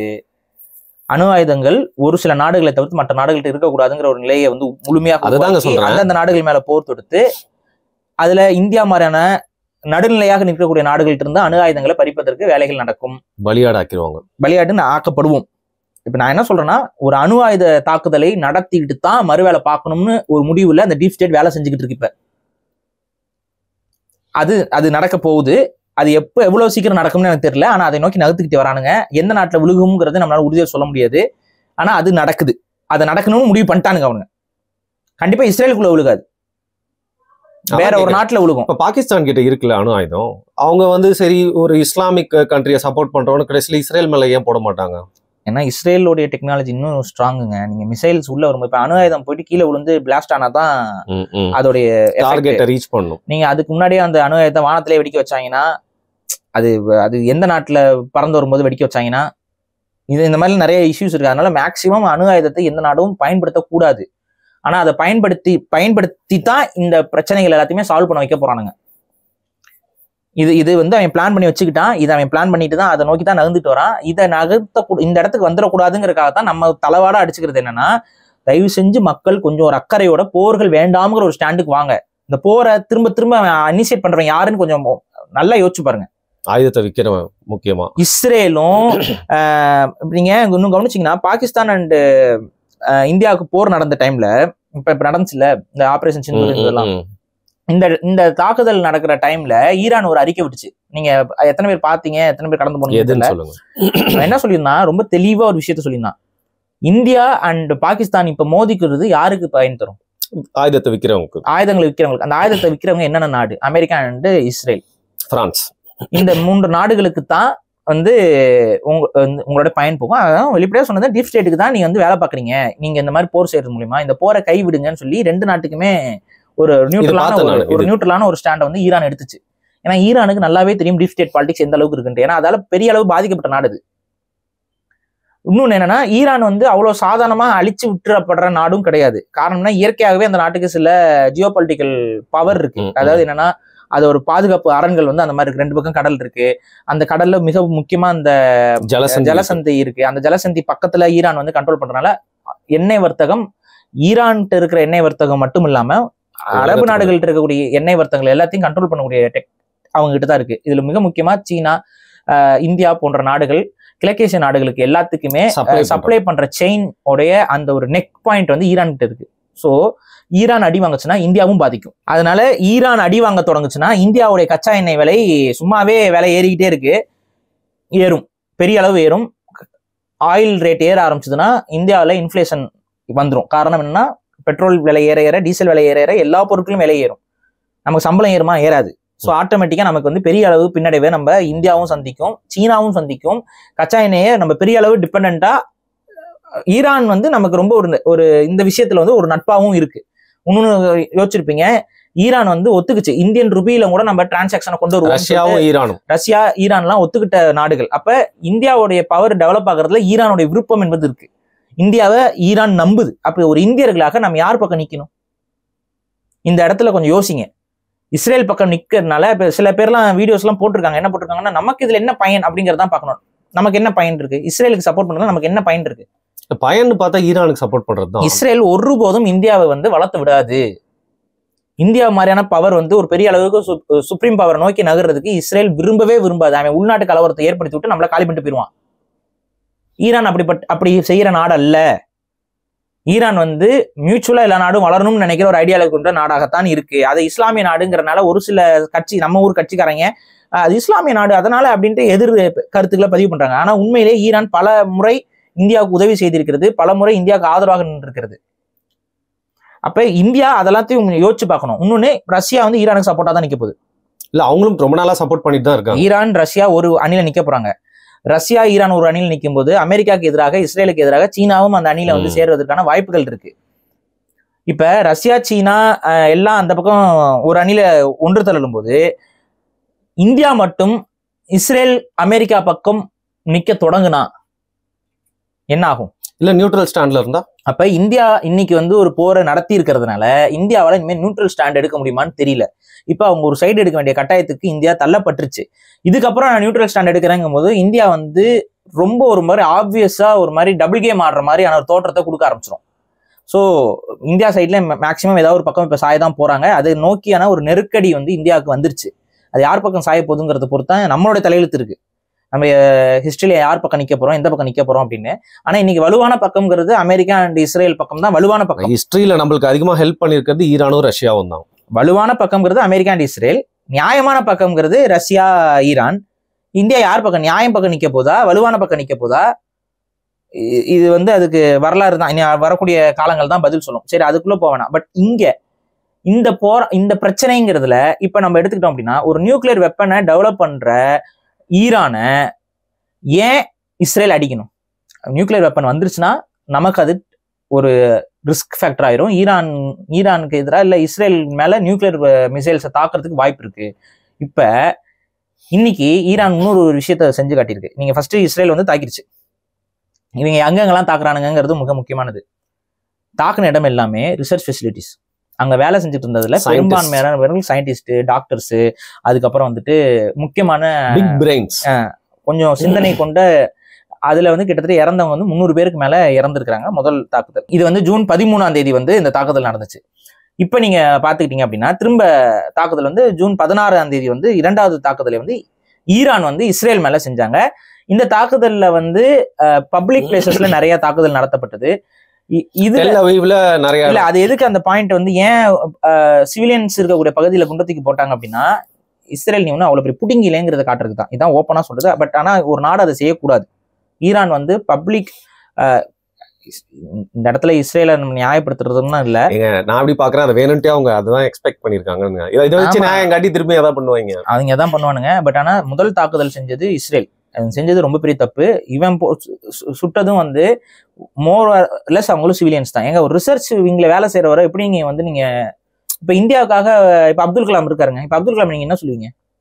இந்தியாவுக்காக அவர் வந்து மிசைல் டெக்னாலஜில அவர் ஆய்வு செஞ்சுட்டு இருக்கும்போது அவர் ஆய்வு செய்யற ஆய்வு கூடத்து மேல ஒருத்தன் குண்டத்துக்கு போட்டு அணு ஆயுதம் வரக்கூடாதுங்கிறதுக்காக நான் கொன்னேன் அப்படின்னா நம்மளோட ஸ்டாண்ட் என்னவா இருக்கும்? எப்படி டெவலப்மென்ட்டை தடுக்கிறான் அப்படின்னு தோணும். எவ்வளவு பெரிய ஒரு அநியாயம் அது. அந்த அநியாயத்தை வந்து இஸ்ரேல் பண்ணுது. இப்ப அதுக்கு பதில் தாக்குதலை வந்து ஈரான் செய்து, ஈரான் வந்து எங்கன்னா மக்கள் வாழக்கூடிய பகுதியிலே குண்டத்துக்கு போடுது. இது எதுக்கு அது செய்யுது அப்படின்னு பாத்தீங்கன்னா, மெயின் ரீசன் ஒண்ணு வந்து இஸ்ரேல் ஒரு பெரிய ஒரு பொய்யை வந்து உலகத்துக்கிட்ட சொல்லிட்டு இருக்கு. அயன் டோம் டெக்னாலஜி எங்கிட்ட இருக்கு, இந்த டெக்னாலஜியை மீறி எந்த ஒரு ஏவுகணையும் வந்து உள்ள வராது, அதெல்லாம் மீறி எதுவும் இது செய்ய முடியாது, நாங்க வந்துச்சுன்னா அப்படியே மாறி மாறி அடிச்சு தள்ளிடுவோம் அப்படின்னா வந்து இஸ்ரேல் வந்து ஒரு விஷயத்த சொல்லி அவங்க ஊர் மக்களை வார் மாங்கரிங்க்கு சப்போர்ட் பண்ண வைக்குது. ஏன்னா நம்ம மேல எந்த தாக்குதலும் வராதுன்னு அவன் ரொம்ப தைரியமா இருந்தான் இஸ்ரேல்காரன். ஏன்னா எல்லா பக்கமும் நம்ம குண்டை தூக்கி போடுவோம், நம்ம நாட்டுக்கு நம்ம ஊருக்குள்ள குண்டு வராது பாருங்க, அப்ப நம்ம யாரை வேணாலும் கொள்ளலாம்ங்கிற ஒரு ப்ரொபகண்டா வந்து அவங்க மைண்ட்ல இருந்துச்சு. இன்னைக்கு ஈரான் அதை உடைச்சிருக்கு. ஃபர்ஸ்ட் டைம் நினைக்கிறேன் டெல் அவீவ்ல இந்த மாதிரி ஒரு தாக்குதல் உழுவுறது. உன் ஊர்லயும் குண்டை தூக்கி நாங்களால போட முடியும், அதுவும் பல கிலோமீட்டருக்கு தள்ளி நாங்க வந்து பல நாடுகளை கடந்து அந்த குண்டு வரும், உன்னால தடுக்க முடியாது, நீ தடுக்க முடியும்னு சொல்லிட்டு இருக்கீங்களா, உன்னால தடுக்க முடியாது, அதனால பாருன்னு சொல்லி கண்ணு முன்னாடி சாட்சியமா உலகத்துக்கு மத்தியில இஸ்ரேல் மேல குண்டை தூக்கி போட முடியும், அதற்கான மிசைல் டெக்னாலஜி எங்க கிட்ட இருக்குங்கிறது ஈரான் காட்டிருச்சு. ஸோ இது எதை உருவாக்கும்னா, அதுவும் பப்ளிக் பிளேஸ்ல குண்டு விழுந்ததுனால இது வரைக்கும் போர் போர் போர் ஆமா போர்னு சொல்லிட்டு இருந்த யூத பயலுக இப்ப யோசிப்பாங்க, ஆத்தாடி நம்மளும் சேஃப் இல்லை போலியே, குண்டு விழுகுதே நம்ம ஊர்லயும். இப்ப இன்னும் சொல்றேன், சேஃபா இருக்கிற வரைக்கும் நம்ம வந்து போர் போர் போர்னு கத்திக்கிட்டு இருப்பானுங்க எல்லா ஊர்லயும். அது கிரிக்கெட் மேட்ச் மாதிரி பாத்துக்கிட்டு இருக்கிறது, அத்தனை பேர் செத்தா என்னன்னு அந்த உளவியல் இருக்காங்க. ஆனா போருங்கிறது சாதாரண விஷயம் இல்ல. கொஞ்சம் பார்த்துருப்பீங்க, ஒரு விமானம் ஒரு பிரச்சனைக்குள்ளாகி இதாகுது, எத்தனை பேர் சாகுறாங்கன்னு. கீழே இருந்தவங்க அப்பாவி மக்கள், என்னவே இல்லை, இப்ப மேல போனவங்களும் நான் சொல்ல, பட் அந்த விமானம் வந்து கீழே விழுகுதும் போது அங்க விழுந்த இடத்துல இருந்த மருத்துவர்கள் ஸ்டூடெண்ட்ஸ் எல்லாம் சாகுறாங்க. எல்லாருக்கும் அவங்களோட கதைகளை வீடியோல காட்டுறாங்க, நியூஸ்ல. அப்படியே அவங்களுக்கு எல்லாம் கண்ணீர் வடிக்கிறீங்க, எல்லாம் ஓகே, அந்த எண்ணம்லாம் இருக்கு. இப்ப ஒரு போர் நடக்குதுன்னு வச்சுக்கோம், எப்படி இருக்குன்னு கொஞ்சம் யோசிச்சு பாருங்க. ஒரு விமானம் விழுந்ததுக்கே இவ்வளவு அழுகு குரல் இருக்கு இந்தியாவுக்குள்ள அப்படின்னா, போர் சூழல்லாம் வந்துச்சுன்னா எத்தனை குண்டுகள் வரும், எத்தனை மிசைல் தாக்குதல்கள் ஏற்படும், எத்தனை விமான தாக்குதல்கள் ஏற்படும், அதுல விழுகிற அடிபட்ட விமானம் எத்தனை பேர் மேல வந்து விழுகும், எதையாவது யோசிச்சு பாக்குறோமா நம்ம? போருங்கிறது வெற்றி தோல்விங்கிறத கடந்து அது நமக்கு ஒரு பெரிய இழப்பு. அந்த இழப்பை உலக மக்கள் அனுபவிக்கணுங்கிறதுக்காக வேலை செய்யுது இஸ்ரேல். இஸ்ரேல் மூடிக்கிட்டு இருந்தா போர் நிற்கும். இஸ்ரேல் மூடிக்கிட்டு இருக்கா? ஹமாஸ் வந்து தாக்குச்சு, அதனாலதான் நாங்க பதில் தாக்கல் இப்ப ஹமாஸ் இருக்கா? நீங்க சொல்லுங்க, இப்ப ஹமாஸ் இருக்கா? இன்னைக்கு வரைக்கும் காசாவை தாக்கிட்டு இருக்கானா இல்லையா? இன்னொன்னு கவனிங்க, ஈரான், அதாவது ஈரான் அடிக்கிற அதே நாள் காசாலையும் கொண்டு போட்டானுங்க தெரியுமா? காசால இப்ப யாருங்க இருக்கா? காசால ஹமாஸ் இருக்கா? சாப்பாட்டுக்கே இல்லாத மக்கள் தான் இருக்காங்க. மக்களை கொன்றான் பாருங்க, வேணும்னே கொண்டுகிட்டே இருக்காங்க. அவன் ஒரு ஜெனோசைடு கண்முன்னாடி நடந்துட்டு இருக்கு, உலகம் முழுக்க கண்மூடி போய்கிட்டே இருக்கிறோம் நம்ம. இதுதான் இப்ப பிரச்சனை. இஸ்ரேல் செய்யற அட்டூழியத்தை எதிர்த்து கேட்காம, இஸ்ரேலால நமக்கு ஏதாவது நல்லது கிடைக்குமா, இஸ்ரேலால நமக்கு ஏதாவது பிரச்சனை வந்துருமான்னு ஒரு அச்ச உணர்வுல உலக தலைவர்கள் இருக்கிறாங்க. இதான் உண்மை. இப்படி இருக்கிறனால என்ன ஆகுதுன்னா, இஸ்ரேல் தரிகட்டத்தனமா போய்கிட்டு இருக்கு. இப்ப இந்த தரிகட்டத்தனத்தை அடிக்கிறதுக்கு வேற வழி இல்ல. ஈரான் இப்ப உள்ள இறங்கிருச்சு. அதுவும் அவனா இறங்கல, இவங்க இறக்கிட்டாங்க. சண்டைகள் நடந்துகிட்டு இருந்துச்சு, அமைதி பேச்சுவார்த்தை போயிட்டு இருந்துச்சு. அமைதி பேச்சுவார்த்தை உடச்சு திரும்ப சண்டையை தூண்டி விடுறது இஸ்ரேல். வேற ஒண்ணும் இல்ல, அவன் திரும்ப கொஞ்சம் பலமாயிட்டானா அவன் இந்த சண்டைக்கு வரான். அவனை கொஞ்சம் எல்லாரும் அடிச்சு காலி பண்ணோம்னா அப்புறம் அடங்குவான். இப்ப இந்த முறை வந்து அமெரிக்கா வந்து என்ன சொல்லுதுன்னு பாத்தீங்கன்னா, ஒரு படி மேல போய், அதுவும் ட்ரம்ப், அதாவது ட்ரம்ப் தான் இன்னைக்கு ஒரு யூதரா மாறிட்டார்ல, அவர் வந்து என்ன சொல்றாரு, இந்த முறை வந்து ஈரான் வந்து அடிபணியும், ஈரான் வந்து எங்களிடம் வந்து அமைதி பேச்சுவார்த்தைக்கு முன்னாடி வருவான். அப்படின்னா என்ன பொருள்? இஸ்ரேல் ஃபுல்லா தாக்குதல் நடத்துறதுக்கு நாங்க வேடிக்கை பார்ப்போம், இஸ்ரேல் வந்து உங்க நாட்டை அழிக்க போகுது, அப்ப வேற வழி இல்லாம நீ அமைதி பேச்சுவார்த்தைக்கு அமெரிக்கா கிட்ட தான் வருவேன். அதோட ஏன்னா போன முறை அமைதி பேச்சுவார்த்தையில நியூக்ளியர் ரிசர்ச் வந்து ஸ்டாப் பண்ணணும்னு அமெரிக்கா கேட்டுச்சு, ஈரான் அதை பண்ண முடியாதுன்றுச்சு. இப்ப அதோடைய விளைவு தான் இந்த தாக்குதல். இந்த தாக்குதல் வந்து இஸ்ரேல் மட்டும் பண்ணதுன்னு கிடையாது, பேக்கப் அமெரிக்காவும் இருக்கு. இப்ப அமெரிக்கா டைரக்டான ராணுவ உதவி இஸ்ரேலுக்கு பண்ணாது, ஆனா மறைமுக உதவிகள் எல்லாமே சப்போர்ட்ஸும் கொடுக்கும். இதன் மூலமாக ஒரு பெரிய போர் சூழல்ங்கிறது வெளியில வந்து நாங்க பண்ண மாட்டோம் அப்படின்னு ஒரு ஸ்டேட்மெண்ட் ஒன்று கொடுத்துருக்காங்க. ஆனா பின்னாடி பேக்ரவுண்ட்ல பெரிய அளவு ஃபண்டு, பெரிய அளவு ஆயுத உதவிகள், எல்லாம் டெக்னிக்கல் சப்போர்ட்ஸ், சேட்டலைட் சப்போர்ட் எல்லாமே கொடுக்கும். ஈரானுக்கு ரஷ்யா வந்து மறைமுகமாக எல்லாமே இருக்கும். இது திரும்ப ஒரு வேர்ல்டு வார் சிச்சுவேஷன் தான் இந்த இடத்துல ஸ்டார்ட் ஆகுது. இப்ப என்னன்னா, என்னை பொறுத்த வரைக்கும் என்னன்னா, உலகம் அமைதி இடத்துக்கு திரும்பணும் அப்படின்னா ஃப்ரீ பாலஸ்தீன். ஓப்பனா சொன்னா இதுதான், பாலஸ்தீன்ங்கிற ஒரு நாட்டை அங்கீகரிப்பது தான் உலகத்தை அமைதி பாதைக்கு கொண்டு போகும். இல்லைன்னா இது அமைதி ஆகாது. ஒன் அண்ட் ஒன்லி சொல்யூஷன் அங்கதான் இருக்கு. அந்த நோக்கி நம்ம நகர்றது தான் சரியான ஒரு புரிதலா இருக்கும். ஆனா அதை நோக்கி நம்ம நகர்றோமா? இல்ல, பிராக்டிகலா என்ன கேட்டீங்கன்னா அதுக்கு வாய்ப்பு ரொம்ப கம்மி. அது வாய்ப்பு இல்லைங்க, அதுக்கான வாய்ப்பு எல்லாமே இருக்குங்க. ஆனா அதை செய்யறதற்கு மனித மனங்கள் இது இல்லை. ரெண்டாவது, மனிதர்களே பெரும்பான்மையான மனிதர்கள் அறமற்ற முட்டாள்களா இருக்கிறோம். அறமற்ற முட்டாள்களாக இருப்பதனால் நம்ம வந்து அதை கேட்கறதுக்கு அந்த துணிவையும், கேட்கறவங்களுக்கு சப்போர்ட் பண்ற துணிவும் கூட கிடையாது. ஏங்க இப்ப பாலஸ்டைன் கொடுத்துட்டா அப்புறம் இன்னொரு முக்கியமான ஒரு நாடும் வந்து சில மக்கள் கேட்பாங்க. அந்த மாதிரி எல்லாருக்கும் கொடுத்துட்டே இருக்க வேண்டிய ஒரு பயம் வரும்ல அவங்களுக்கு. அப்படி கிடையாதுங்க. இது பாலஸ்தீன்ங்கிறது ஒரு உரிமை போராட்டங்க. இந்த உரிமை போராட்டத்துக்கு ஆதரவா நின்று தானே தீரணும். நீங்க வந்து ஒரு உரிமை அவங்களுக்கு இருக்கு அப்படின்னா அதை கொடுத்து தானே தீரணும். உரிமையை வந்து எப்படி நீங்க மறுத்துக்கிட்டு உட்காந்துட்டு அது 1000 காரணம் சொல்லிட்டு இருப்பீங்க? இஸ்ரேல் நீங்க அமைக்கும் போது அவனுக்கு ஏதாவது உரிமை இருந்துச்சா? உரிமையே இல்லாம அவன் வந்து இஸ்ரேல் உருவாக்கிக்கிட்டான். ஆனா பாலஸ்தீனம் அமைவதற்கான அத்தனை உரிமையும் இருக்கு, அத்தனை வரலாற்று காரணங்கள் இருக்கு. ஆனா பாலஸ்தீன் அமைவதற்கு ஏன் இந்தியாவே பாலஸ்தீனுக்கு ஆதரவா தான் இருந்தது. இந்த பிஜேபி கவர்மெண்ட் வந்து தான் அதுல வந்து குழப்பிக்கிட்டு கிடக்குது. நடுநிலை மெயின்டைன் பண்ணிருக்கோம் நம்ம. இந்தியா வந்து ப்ரோ பாலஸ்தீன் தானுங்க, ஆரம்பத்துல இருந்தே ப்ரோ பாலஸ்தீன் தான். இப்ப பிஜேபி கவர்மெண்ட், ஏன் பழைய பிஜேபி கவர்மெண்ட் கூட வாஜ்பாய் காலகட்டத்தில எல்லாம் வந்து ப்ரோ பாலஸ்தீன் தான். இந்த 15 இயர்ஸ்ல வந்து நம்ம ஒரு சைடு எடுத்துட்டோன்றீங்களா நீங்க? நம்ம வந்து இப்ப என்னன்னா, இங்க உள்நாட்டு இஸ்லாமியர்கள் மேல வெறுப்பு வைக்கணும்னா உலகம் முழுக்க இஸ்லாமியர்கள் தப்பானவர்கள்ங்கிற ஒரு நிலைப்பாடுக்கு வந்தாச்சு பிஜேபி. இந்த பிஜேபி இந்த நிலைப்பாடுக்கு வந்ததுனால எல்லா இஸ்லாமிய நாடுகளும் நமக்கு எதிரி அப்படிங்கிற ஒரு உளவியல்ல இன்னைக்கு எல்லாம் இருக்காங்க. அப்படி இருக்கிறனால தான் இன்னைக்கு வந்து பாத்தீங்கன்னா, ஈரான் அண்ட் இஸ்ரேல் சண்டை போடும்போதும் கூட ஈரான் பக்கம் ஸ்டாண்ட் முழுமையா எடுக்க முடியாம முழிச்சுட்டு உட்காந்துட்டு இருக்கிறோம். ஏன்னா பிஜேபி அப்படி எடுக்குதுன்னு வைங்க, அதாவது இந்தியா எடுக்குதுன்னா பிஜேபி எடுக்கணும். இப்ப பிஜேபி அந்த ஸ்டாண்ட் எடுக்குதுன்னா பிஜேபிக்குள்ள இருக்க கேடர்ஸ்க்கே குழம்பும். என்னது ஈரானுக்கு சப்போர்ட் பண்றாங்க, நம்ம எப்பவுமே முஸ்லிம்ஸ்க்கு எதிராக தானே நிற்போம், வரலாறு எல்லாத்தையும் தூக்கி போட்டுட்டு எப்பவுமே முஸ்லிம்ஸ்க்கு எதிராக தானே நிற்போம். நம்ம ஜியோ பாலிடிக்ஸ் புரியாம அதுல எதுவுமே அது புரிஞ்சிக்கவே கூடாது. ஜியோ பாலிடிக்ஸ்னே பேசக்கூடாது. முஸ்லிமா எதிரி, முஸ்லிம் நாடா எதிரி நாடு, இவ்வளவுதான் ஜியோ பாலிடிக்ஸ் இவங்களுக்கு. அப்ப இந்த இடத்துல வந்து என்னன்னா, இந்தியா பாலஸ்தீனுக்கு இவ்வளவு காலமா ஆதரவா இருந்த இந்தியா இன்னைக்கு வந்து பாத்தீங்கன்னா அந்த ஸ்டாண்ட்ல இருந்து பின்வாங்கி இஸ்ரேலை வந்து பெரிய அளவு நட்பு நாடு போல காட்டிக்கொள்ள தொடங்கிட்டோம். சமீபத்தில் நடந்த பாகிஸ்தான் அண்ட் இந்தியா போர்லையும் இஸ்ரேல் வந்து இந்தியாவுக்கு சப்போர்ட்டிவா இருக்கிற மாதிரியான ஒரு ஸ்டாண்ட் எடுத்துக்கிச்சு. ஸோ இதுதான் விஷயம். இன்ஃபேக்ட் ஓப்பனா சொன்னா பாகிஸ்தான் அண்ட் அமெரிக்காவுக்கு தான் பெரிய டைப்பே இருக்கு. ஆமா, புரியுதுங்களா? அப்ப அமெரிக்கானா அந்த டீப் ஸ்டேட் பாகிஸ்தானை எதுக்கு பயன்படுத்துதுன்னு இந்தியாவுக்கு தெரியணும். ஆக்சுவலா பாகிஸ்தான் ஒரு நாட்டை இந்தியாவுக்கு எதிராக யாரு பயன்படுத்திக்கிட்டு இருக்காங்கிறத இந்திய தலைவர்கள் உணரணும். ஆனா அவனுக்கே ஆதரவா நம்ம நிற்போம் அப்படின்னா இதுதான் நம்மளுடைய இரட்டை நிலைப்பாடு, குழப்ப நிலைப்பாடு. இந்த குழப்ப நிலைப்பாட்டுல நம்ம மாட்டிட்டோம். நம்ம போருக்கு எதிரானவர்கள். நான் அதை திரும்ப பதிவு பண்றேன். எந்த போரும் நம்ம நடக்கக்கூடாதுன்னு சொல்றோம். ஆனா போருக்கான சூழல்களை உருவாக்கக்கூடிய நாடுகளுக்கு நம்ம எதிராகத்தான் நின்றாகணும். இஸ்ரேலுக்கு எதிராக நிற்க வேண்டிய கட்டாயம் உலக மக்களுக்கு இருக்கு, இந்தியர்களுக்கு உண்டு, தமிழர்களுக்கும் உண்டு. இஸ்ரேலுக்கு நீங்க எதிராக நிற்க தவறினீர்கள் என்றால் ஒரு நாள் இஸ்ரேல் உங்களுக்கு எதிராக நிற்கும். அதுதான் இன்னைக்கு ஈரான்ல காட்டுது. ஆரம்பத்தில் இஸ்ரேல் உருவாகும் போது ஆரம்பத்திலேயே அவங்க வந்து விரும்பல, இஸ்ரேல்னு ஒரு நாடு உருவாகணுங்கிறத விரும்பல. ஆனா அதுக்கப்புறம் பெரிய அளவு நடவடிக்கைகள் எடுத்து இஸ்ரேலுக்கு எதிரான எந்த நடவடிக்கைகளும் எடுக்காம இஸ்ரேல் வளர்வதற்கு மறைமுகமாக அவர்களும் ஒரு காரணமாக மாறிவிட்டார்கள். அப்புறம் அவங்க நாடுல புரட்சி ஏற்பட்டு அதெல்லாம் மாறி இஸ்லாமிய நாடாக அது முழுமையாக அடையும் பொழுது அவர்கள் எதிர்த்தார்கள். எதிர்த்தாலும் இன்னைக்கு வந்து பாருங்க, ஈரான் அண்ட் இஸ்ரேல் தான் பரம எதிரிகளாக மாறி நிற்கிறார்கள். ஆரம்பத்துல சாஃப்டா டீல் பண்ணவங்க. இப்ப இந்த இடத்துல இஸ்ரேல் வம்பு வளர்க்காத வேற ஏதாவது இஸ்லாமிய நாடுகள் உண்டா?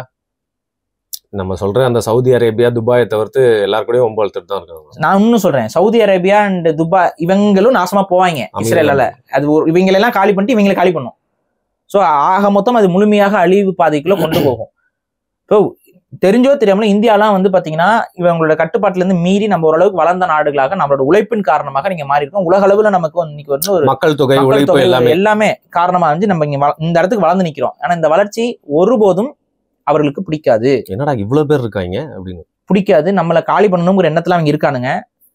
இன்னைக்குமே அமெரிக்காவோட ஸ்டாண்ட் இந்தியர்களுக்கு ஆதரவா இருக்கா? இந்தியர்கள் அங்க அமெரிக்கால வேலை செய்யறவங்களுக்கு இப்ப என்ன பண்ணிட்டு இருக்காரு ட்ரம்ப்? ஆப்போசிட்டாரு. இதுதான் நடக்குது. அப்ப இந்தியா ஒரு ஸ்டாண்ட் எடுக்கணும். இல்லைன்னா ஈரானுக்கு ஏற்பட்ட பொருளாதார பிரச்சனைகள் இந்தியாவுக்கும் ஏற்படும். இந்தியா பல முறை வந்து மிரட்டப்படுகிறதுங்க. அமெரிக்காவில பல முறை மிரட்டப்படுகிறது. அந்த இடத்துல எல்லாம் அவங்க தேசபக்தி எங்க போச்சுன்னே தெரியல. பல நேரங்களில் அமெரிக்கா மிரட்டுது. கோவிட் பிரச்சனை காலகட்டத்தில் அமெரிக்கா மிரட்டுச்சு இந்தியாவை. நீ வந்து குடுக்குறியா இல்லையான்ற அந்த ஒரு மருந்து ஒரு இது வந்துச்சுல. இப்போ கங்கனா ரனாவத் இந்த விஷயத்துல ட்வீட் போட்டாங்க. அதை மிரட்டி வந்து டிலீட் பண்ண சொல்லிட்டாங்க. ஐ மீன் லைக் அவங்க கட்சியை சேர்ந்தவங்க தான். அப்ப நான் என்ன சொல்றேன்னா, உங்க நாடு மேல உண்மையாவே ஒரு பற்று இருக்குங்கிற பட்சத்துல ஒரு நாடு வந்து உங்க நாட்டை வந்து கேவலப்படுத்தி பாக்குறது, பேசுறது. இன்னைக்கு இந்தியாவை பத்தி நீங்க அமெரிக்கால ஊடகங்கள்ல எல்லாம் என்ன மாதிரியான கருத்துக்கள்லாம் பகிரப்படுகிறதுன்னு கொஞ்சம் போய் பாருங்க தயவு செஞ்சு. இந்தியாவோட வளர்ந்த நாடுன்னு அமெரிக்கா ஏத்துக்குதா? இப்ப சமீபத்தில் நடந்த போர் பிரச்சனையோட அமெரிக்காவுடைய பேச்சுல இருந்த அந்த விஷயங்கள் பாருங்க. ட்ரம்ப்புடைய அந்த இது அவங்களுக்கு நமக்கு இன்னும் அறிவுரை சொல்ற மாதிரியும் நமக்கு வந்து புக்தி போட்டிட்டு வந்தேங்கிற மாதிரி இந்த மாதிரிலாம் வந்து காமன் சென்ஸ் இதுக்கு சொல்லி கொடுத்துட்டு வந்தேன்லாம் பேசுறாப்புல. அப்ப இந்த மாதிரியான வார்த்தை பிரயோகங்கள்லாம் எப்படி நீங்க சகிச்சுக்கிட்டு இருக்கோம்?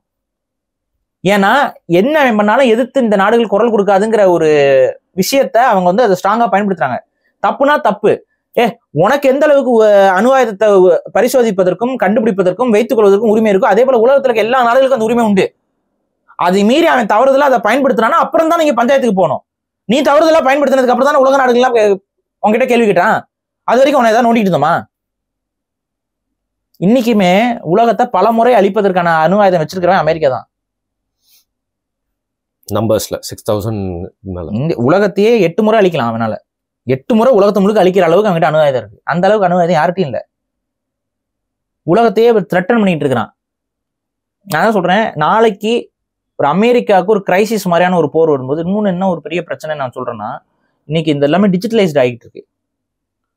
புரியுதுங்களா? இன்னைக்கு வந்து அந்த மிசைல் கண்ட்ரோல்ஸ் இது எல்லாத்தையுமே வந்து பாத்தீங்கன்னா டிஜிட்டலைஸ் பண்ணிட்டு இருக்காங்க. ஒரு காலத்துல அப்படி டிஜிட்டலைஸா இல்லை. இந்த 2 சாவி இருக்கும், 2 பேர் அங்க போய் இப்போ பிசிக்கலா போயிட்டு அந்த சாவியை கொடுத்துருக்குன்னா தான் அது வந்து மிசைல் லான்ச் ஆகுங்கிற மாதிரிலாம் கொஞ்சம் மெக்கானிக்கல் பேஸ்டா வச்சிருந்தாங்க. ஏன்னா ஹேக் ஆகக்கூடாதுங்கிறக்காக. ஆனா இன்னைக்கு வந்து பாத்தீங்கன்னா டிஜிட்டலைஸா மாத்திக்கிட்டு வராங்க. நியூக்ளியர் ரியாக்டர்ஸ்ல தொடங்கி அதை மெயின்டைன் பண்றதுல இருந்து எல்லாமே கம்ப்யூட்டர் சிஸ்டம்ஸ் இது பண்ண ஆரம்பிக்கும். இதெல்லாம் ஈஸியா ஹேக் பண்ண முடியும். டிஜிட்டல் வார்ஃபேர் வேற மாதிரி போகும். இப்போ டிஜிட்டல் வார்ஃபேர் மூலியமா அமெரிக்கா கிட்ட இருக்க அணு ஆயுதங்கள்லாம் வந்து சப்போஸ் ஏதோ ஒரு காலத்துல ஏதோ ஒரு காரணத்துக்காக உலக நாடுகள் இருக்க அணு ஆயுதங்கள் வந்து தவறுதலா பயன்படுத்தப்பட்டுருச்சுன்னு வைங்களேன், கொஞ்சம் யோசிச்சு பாருங்க நம்ம உலகம் என்ன ஆகும். எவ்வளவு பெரிய மனித உயிரிழப்பு ஏற்படும். ஸோ அணு ஆயுதம் ஆபத்தானது. ஆனா அதை ஒரு சிலர் நாங்கள் மட்டும்தான் வைத்துக் கொள்வோம்னு சொல்ற அந்த மென்டாலிட்டி அதை விட ஆபத்தானது. இது எல்லாத்தையும் பொறுத்து நீ யாருமே அணு ஆயுதத்தை இனிமேல் பயன்படுத்தக்கூடாது, அணு சார்ந்த இதுல இருந்து மாற்று சார்ந்த விஷயத்துக்கு போங்கிற அந்த ஒரு பிரச்சாரத்தை முன்னெடுத்து ஒரு அமைதியோட தூதுவர்களாக இந்தியர்கள் இருக்கணும். இந்த இடத்துல வந்து இஸ்ரேலுடைய வார் மாங்கரிங்க நம்ம ஆதரிக்க கூடாது. ஏன்னா நாளைக்கு ஒரு ஹையர் டெக்னாலஜிய இஸ்ரேலா இந்தியாவான ஒரு சூழல் வருதுன்னு வைங்க, அப்ப இஸ்ரேல் என்ன மாதிரி நடவடிக்கைகள் பண்ணணும்னு கொஞ்சம் யோசிக்க தான் பார்ப்போம். எப்படி வந்து ப்ராக்சியா அங்க போயிட்டு அசாசின்ஸ் ஹையர் பண்ணி அந்த விபத்துக்குள்ளெல்லாம் கொண்டு வந்து சாவடிக்கிறானோ அதே வேலையில இங்கேயும் பண்றதுக்கு வாய்ப்புகள் அதிகம். ஸோ இஸ்ரேலை ஒருபோதும் நம்பாதீர்கள். இதுதான் என்னோட ஸ்டாண்டு. இன்னொன்னு நம்ம முடிக்கும் போது ஒன்று சொல்லிடுறேன், இந்த உலக பிரச்சனை உலக போர்னு தொடர்ச்சியா கொண்டு போறது அந்த டீப் ஸ்டேட் எதுக்கு கொண்டு போகுதுன்னு பாத்தீங்கன்னா நியூ வேர்ல்டு ஆர்டரை கொண்டு வர. இந்த நியூ வேர்ல்டு ஆர்டரை கொண்டு வரதுக்கு முன்னாடி அவன் ஒரு அணுகுண்டை போடுவான். ஒரு அணுகுண்டை போடுறானா இல்ல ஒரு அணு அழிவை நியூக்ளியர் ஹாலோகாஸ்ட்டை உருவாக்குறானாங்கிறது நமக்கு தெரியாது. ஆனா அதை கொண்டு வந்து முடிக்கணுங்கிறது அவனுடைய பிளான். அதை செய்யறதுக்கு அவன் எல்லா வேலையும் பண்ணிட்டு இருக்கிறான். மறைமுகமா அவன் செய்ய போறாங்கிறதையும் சொல்லிட்டான். பல ஹிடன் இதுல அவன் சொல்லிட்டு தான் வரான். அதை நியூக்ளியர் ஹாலோகாஸ்ட்டை அவன் உருவாக்க போறான். ஸோ புரிஞ்சுக்கோங்க, அணுவாயுத போர்ல நம்ம மாட்டிக்க கூடாது அப்படின்னா இஸ்ரேலை எல்லாரும் எதிர்க்கிறதுக்கான ஒரு உளவியல் வரணும். ஏய் நீ தாண்டா தப்புன்னு எல்லாரும் அவனை கை காமிக்கும் போது அவன் அடங்குவான். ஆனா கை காமிக்கிறதுக்கு நம்ம தயாராக இல்லாத போது அவனோட ஆட்டம் அதிகரிச்சுக்கிட்டே இருக்கு. ஸோ இப்போ நீங்க சொல்றப்போ என்ன தோணுச்சுன்னா, இஸ்ரேல்ல மிஞ்சி போனா எவ்வளவு பேருங்க இருப்பாங்க, 1 கோடி பேர் கூட வரமாட்டாங்க. ஆனா அவங்க சப்போர்ட் பண்றோம்னு சொல்லிட்டு உலகத்துல அதிக பாப்புலேஷன்ல இருக்க நம்ம அந்த நிறைய போஸ்ட் இதெல்லாம் கமெண்ட்லாம் போடுறத பார்த்தா ரொம்ப ஸ்கேரியா இருக்கு. ரொம்ப ரெஸ்பான்சிபிளா இருக்கணும் நம்மளோட போஸ்ட் கமெண்ட்ஸ்லாம் அப்படின்ற மாதிரி தான் தோணுது. இன்னொரு நியூஸ், ஸ்ரீலங்கால வேற கால் பதிச்சிருக்காங்களாம். அந்த மாதிரி ஒரு நியூஸ் வேற பார்த்தேன். தனி நாள்ல அதை எடுத்து பேசுவோம், வேற எங்கெங்கெல்லாம் இந்த மாதிரி ஒரு கேம்பை போட்டிருக்காங்க அப்படின்னு. இந்த விஷயத்தை பத்தி வந்து ஃபர்தர் டெவலப்மெண்ட்ஸ் ஏதாவது இருந்துச்சு அப்படின்னா தேவைப்பட்ட இன்னும் 2 நாளுக்கு அப்புறமும் வந்து மக்களும் கேட்டாங்கன்னா வந்து பேசலாம்னு நினைக்கிறேன். மிக்க நன்றி. நன்றி.